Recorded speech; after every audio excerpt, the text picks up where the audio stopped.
I'm sure. But Good morning, Drash Ministries family. We're launching a new show.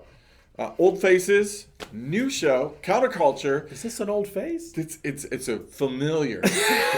Let me rephrase this whole thing. Okay, all right. So, listen, some familiar faces going to talk about some different things. One of the things that we've attempted, Mark, down here at Drash Ministries is to bring about some different kind of conversations, right? We have all kinds of different shows. People can tune into more Bible study. They can listen to just the word being read. They can listen to some opinion stuff.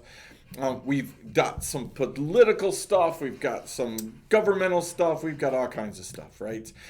But one of the things that is a definite within the Christian community is that we're called to be countercultural. Right? We're called to go against the flow, against the current of what's happening, right? And we're living in a world today where that is becoming increasingly hard to do, but increasingly obvious that we need to do it, right? So let me ask you some questions, right, this morning. The first one is, when you think of the word counterculture, what pops up in your head off the top of your head? Not going with the flow, doing the scripture that comes to my mind is when we are called a peculiar people. Ooh. Which is a compliment, in my opinion. I love in the movie The King's Speech when the King George calls Lionel Logue, he goes, "But you're peculiar," and he says, Lionel Logue says, "I consider that a compliment." So it's not what everybody else is doing. Amen. It's doing something totally opposite of, or not totally, but at least in some cases opposite, maybe totally, maybe partially. So than what the culture's doing. When people look at the background that's behind us, we're in a jungle setting with a man-made bridge, right? It's totally countercultural to our something does not fit in this picture besides the two of you. Right? Like it should be what people are looking at this saying. I'm looking at it too. We're looking at Christ's example, and he said, "Listen, you need to be in the world, not of the world." Right? Mm-hmm. And one of the biggest struggles with Christianity is that whole concept. How do we be in the world, but not be of the world? Right? And there could be a really fine line with that whole thing. But when you're looking at today, right, and the world that we live in, because a lot of time in Christianity, we spend time looking backwards. We look into the Bible. We look into, the men of faith, the women of faith who have gone before us. But really, we're called to this moment. We're looking in this moment. And when we're looking at this moment, how hard is it in your mind to really be a Christian today?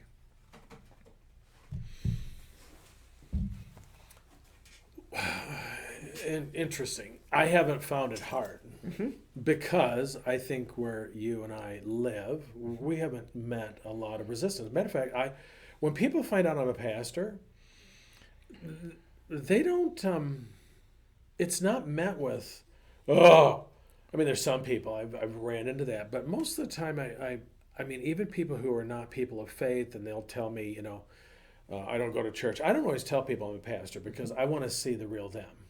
Because then, as soon as you tell them a pastor, it's like someone else and they have multiple personality disorder or something. Something happens. Oh yeah, and I'm like, no, just be. So I can't say I have found it to be a hard thing. Here, I'm sure it is in some places. There's no doubt about that, and I'm sure it will come eventually. That's not a prophecy necessarily. I watch the news. I see what's going on.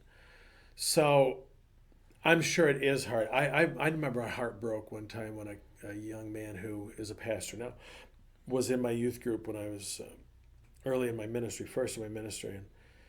And he told me some years later how he had gotten beat up because he was Christian. And he never told me. And I was just devastated. He told me, he goes, "Mark, you always told us we need to just follow the Lord no matter what." I'm like, oh, golly, what did I do? Yeah. I got the kid beat up. But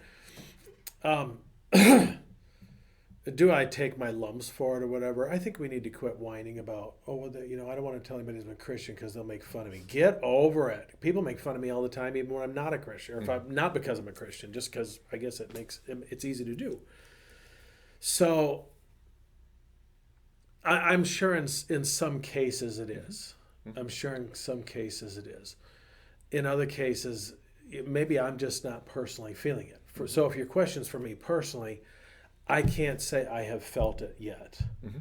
Let me get rid of yet. I just did a vlog on that, so I'll get rid of it. I have not felt it to this point. Not gonna. I've got to take my own. I got to go watch that one again. I have not experienced or felt it, but I am sure I know people who have felt, and we're seeing it. I'm probably seeing, because you said some of our stuff has been blocked. I didn't know that. I'm gonna preach the word. I'm gonna talk about Jesus. They can't stop that, even. So. I love what you said. We live in Western New York, and specifically Chautauqua County, and really the pushback for being a Christian has been so minimal. Yeah. I mean, even people who aren't living godly lives don't have a problem going to church themselves or having other people go to church. You don't walk into a place and are instantly condemned from going to church. But you can sense in this area that there's starting to be a little bit of a pushback as Christianity itself starts to get some negativity associated with it, right? As we're forced to make stands that we've never had to make before, right? We live in an area where, we haven't had to make a lot of stands that pits us against our community, where I love one of the youth activities that I did, probably you've done as well, is, where you put the black line down on the floor, and then you have everybody stand on the line, and you say, listen, you got to pick a side. You cannot stand on the line. We haven't had a lot of those moments where we have felt like we're the only person standing on there. But as you look forward, and hopefully in the next few weeks, we're going to start talking about specific topics that really kind of have the potential to pit us against the culture, against what culture is saying, right? So there's going to be some controversial topics that we may or may not get blocked from or not promoted from. But it doesn't mean that people shouldn't be talking about these things, right? So as you look at our cultural in general right now, right?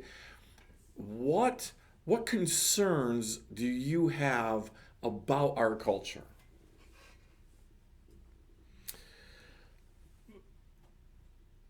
There's no moral compass. And I've said it on one of our shows. We got to have a moral compass. Yeah. And to say, well, I'm my moral compass.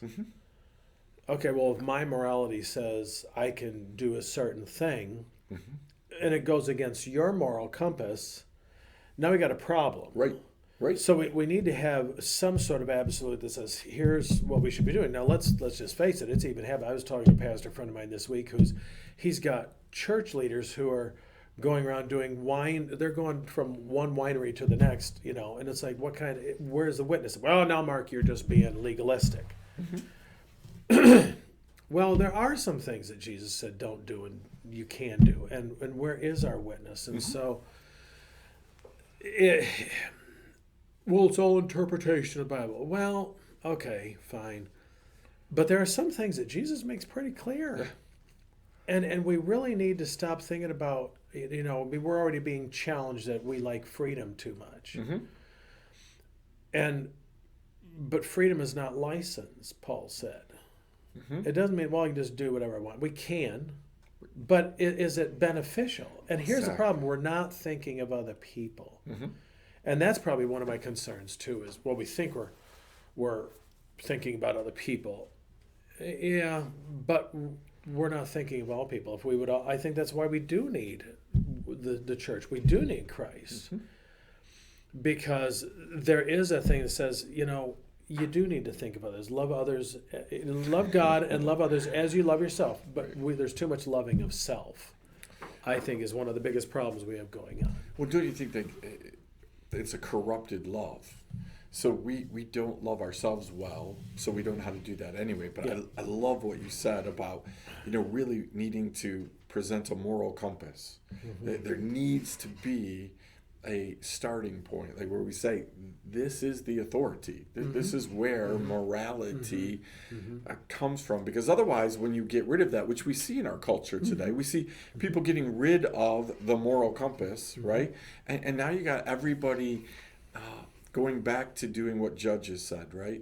Everyone did what was right in their own eyes. in their own eyes. And the problem with that is there's a difference between righteousness being defined by God and me doing what is right in my own eyes. Exactly. And so we look at a culture, and for Christians, it's okay, rather than get swept away with the current, which we see a lot of churches and unfortunately a lot of Christians doing. They're just going with the flow, right?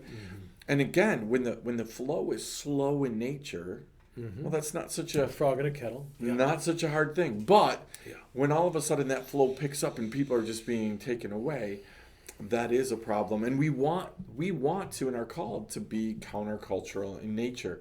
Like, hey, I know you've heard it said this is what Jesus said, but I say to you, do this. So listen, as we move forward with the show, Mark and I are excited to get to talk. Well, I'm very excited. He's a little nervous about talking. You about never some tell of me these what I'm topics. talking That's right. We're talking about topics that hopefully are going to spur you on to at least thinking: are you going with the flow, just being swept away with this, or are you, at least resisting a little bit and saying, "Hey, maybe I need to think about is this right or is this not right?" So I'm going to give you the topic for next week. Mark, you ready? We're going to talk about really that whole idea of the moral compass. We're going to really talk about the Bible and how we make that the moral compass of what we're doing. Does that sound like a fair thing? Sure. Fantastic. All right. For Mark, that would be Dr. Mark to all of you. Wow. And Wow. for me, that is non-Dr. Andy. We want to see you back here next time on Counterculture.